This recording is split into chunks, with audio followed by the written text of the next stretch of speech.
What up? It's your boy, the Incredible Man, and yes, I'm back at it again. And this is My Hero Academia Season 4, Episode 5, aka overall, Episode 68. Dude, I know we're only 5 episodes in, and I'd hate to say this right now because of everything we're gonna get, because I keep constantly saying I read the manga to a certain point, and honestly, they're getting very close, similar to the part where I start reading it. So pretty soon after that, everything I see and review with you guys is gonna be brand spanking new to my eyes. Dude, thus far, I know we're only 5 episodes in, but this is my favorite episode. This episode was absolutely wonderful, and I know a lot of people give My Hero Academia a lot of slack, saying sometimes it's just so predictable and everything. A lot of stuff where, like, it's a good show and a lot of people like it, but then, you just have moments in it where a lot of people are like, well, okay, yeah, it's just My Hero Academia. But dude, you have got to give it credit, man, because this episode was absolutely wonderful and I loved every single moment of it. Okay, we start with this episode and we see just a wonderful thing, man. We see Uravity and Froppy being heroes and them stepping up with I can't remember her name. Oh gosh. Anyway, the chick that's part of the big three. Yeah, so like seeing them and with their work hero study hero and everything, and them seeing them use their powers, and they were actually helpful in the case. And then we dive. Oh boy, oh boy, oh boy, oh boy. We dive in, man, and we get to see. I just wanted to get that out of the way because that was one of the, that was one of the moments that happened. But then everything else after that was just jam packed and action packed. Because then we see Overhaul talking to Shigaraki, and dude, it was so we, like you understand like how Shigaraki was going through everything, and you know, leading up to this point, like they just like what Overhaul was saying. They felt like immature villains. They really weren't doing or anything where they could be called the League of Villains.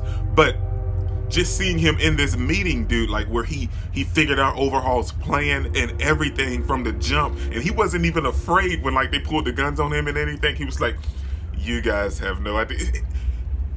You gotta give him credit, dude. He's acting like a villain now. He's acting like a real boss villain now, and people told me that like in the manga, like he's a threat. So now I'm super excited to see where they're going with that, and you can tell just from this episode that they're leading up to that direction. And he mentioned, and that's something too. He mentioned that he knows exactly what Overhaul's planning with the bullets and everything. So that's something else too. They're going to dive into that later, but now, as for now, that kind of just pushed off to the side. And I forgot to mention that Ochako and work hero study hero mentioned that they have a joint agency task force that's coming up, so that's going to be important later. So then we dive into the greatness of this episode, which is Fat Gum. I love Sir Night Eye. You guys know that I mentioned that so many times that Sir Night Eye is one of my favorite heroes that's mentioned this season that we get to see. But Fat Gum is a close second, man, because well, like you get what I mean. Like he's a close first, but like Night Eye's first, and I have to get Fat Gum second because Fat Gum was awesome this episode, and I just love seeing him on screen. But we have him and Suneater, aka Tamaki, working with Red Riot and Kirishima, and they're doing they're doing the whole thing and patrolling, and that's what this whole episode was. It was them patrolling and then getting into the conflict that they got into, which was straight out the manga. It was straight out the manga, and it was absolutely fantastic. So they dove into it, and they was stopping these guys, and Fat stopped like 4 or 5 of them at a time, but one dude had like a slippery slidey quirk where he could get right out of it, and that's the one that Tamaki, aka Suneater, stopped.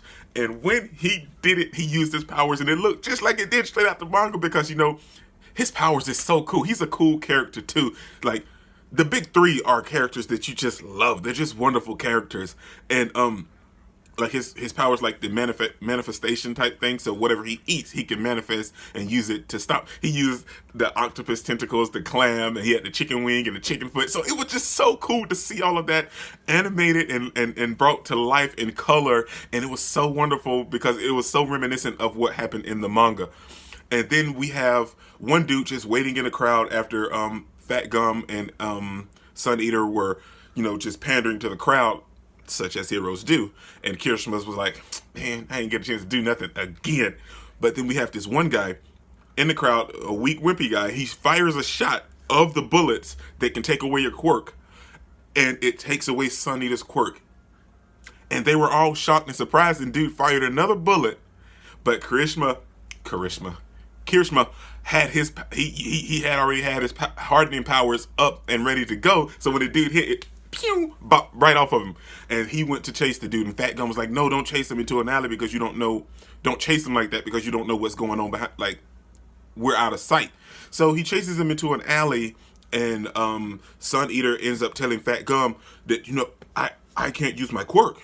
I don't know. And this whole episode, we understood his character, like, he's friends with Luminium and Lumillion and Mirio, and he loves how Mirio is so bright and like the sun, and he's not that kind of character, and Fat Gum teases him a lot. But Kirishima made a wonderful point, is that maybe he's just saying this just to boost you up, and that's exactly what he's doing, because Fat, he loves Suneater, man.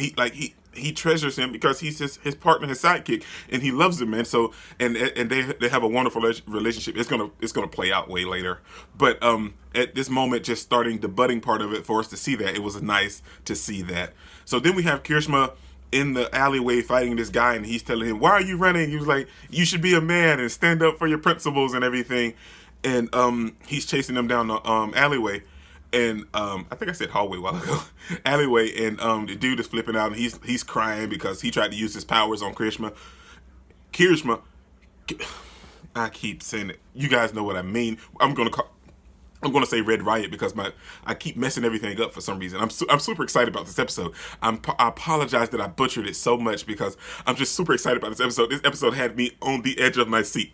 So then we have them going off and they're having a fight, and dude, the fight was fantastic, man, because the dude felt like he couldn't do anything with his typical power, so he drugged himself, and after he drugged himself, his power shot up out the wazoo. He kind of went a little demented, and he started attacking Red Riot and trying to attack the people in the alleyway as well. But Red Riot done what a hero does. He protected the people in the alleyway and had the dude target himself. But the dude was being doped up, and his powers were like such a higher level compared to what they were before. And Red Riot, he even broke through Red Riot's first layer of his hardening. But in that time, he was thinking about everything, and he had a flashback about what All Might told him about being the sturdy force and just bullet his way through. And in that moment, he evolved. He had already been working on his quirk anyway, because he doesn't have any mid-range attacks like everyone else. And they even showed that part in the anime as well, about him contemplating what could he do because he doesn't have mid-range attacks like everyone else. And Bakugo told him, just do what you said you was going to do. You're going to be a horse that never falls. And then we see a flashback of Bakugo telling him that in that fight against All For One, All Might didn't fall. He stayed strong, and that proves just how strong he was. So Red Riot dove into it, and he evolved into his newer form, and it was absolute. He can only hold that form for like 30 to 60, 30, 40 seconds, but he evolved, and it was balls, dude. It was so fantastic having that go hand in hand, and he took on dude's full force brunt attack, and he stopped him, man. And then he knocked dude out, and dude was still trying to escape, and then Fat came up and stopped him, and Fat made a wonderful point telling Red Riot, don't ever let your guard down around villains, because they'll either try to take a hostage or kill someone or something trying to escape. But us as heroes, all we can do is just capture them, and that's it. So Never let your guard down. In fact, wrapped it up. And then we have all of the people thanking him and like, what's your name, young man? He's like, Red Riot. And one thing that I really enjoyed about this whole episode, you guys know, it had me smiling the whole time, the whole time. But at the end, when he was and those people was thanking him, and he bowed and was grateful. They showed a flashback in the manga. It was like this whole thing, but in here they kind of shortened it, and it was just a flashes of him in his head, and it was him and I want to say her name is Ashida or Ashida or whatever, the acid quirk chick, and they went to the same school when they were in junior high, and we saw the flashback of two girls being attacked, and she stepped up to save them, and Red Riot didn't. Kirishima? I feel like I keep saying it wrong, but anyway, he didn't, and he was like, well, why didn't I save him? And that's what made him become Red Riot and the hero that he is today, when he decided to stand up and be that guy that just takes all of the attacks. And that was absolutely fantastic, man. And then this episode ended with him telling Suneater that, he's thankful for him, and Suneater telling Red Riot that, he's thankful for him, and he shines so bright like the sun, like Lemillion, and he wish he could do that. So then we have Fat kind of debating and questioning everything about the bullets, because he's heard of powers that can make the drug that can boost your powers, but he's never heard of the bullets or anything that can take away your quirk.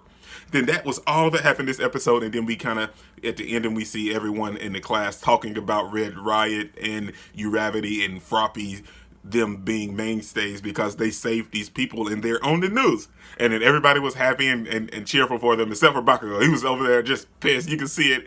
And that's how this episode ended. And then we see the preview for next week, where we're going to be in the meeting with the task force of heroes and everyone else, and it's going to be fantastic, man. I loved every single moment of this, and this is by far my favorite episode so far. I know there's so much more to come and such greatness, but this episode was absolutely wonderful to me, man. This is your boy Dick Incredible. Don't forget to smash that like button till you can't smash it anymore. Comment down below, and I'll be sure to respond to each and every one of them, and subscribe, but only if you really want to, man. And remember that anime matters, anime is greatness, and anime is life, man. Peace out.